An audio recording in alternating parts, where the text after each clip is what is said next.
Heart failure রোগীর সতর্কতা।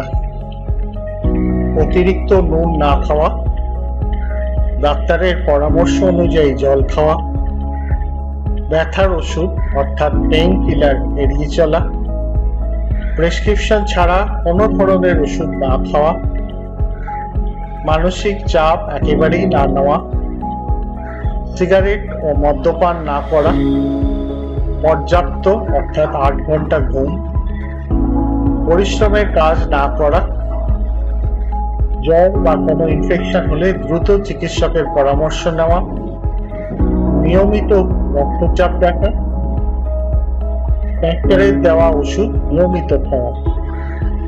এই কয়েকটি সতর্কবার্তা ঠিকভাবে মেনে চললে হার্ট ফেলিওর রোগী দীর্ঘদিন সুস্থ থাকবেন এবং ভালো থাকবেন। নমস্কার, সবাই সুস্থ থাকুন, ভালো থাকুন।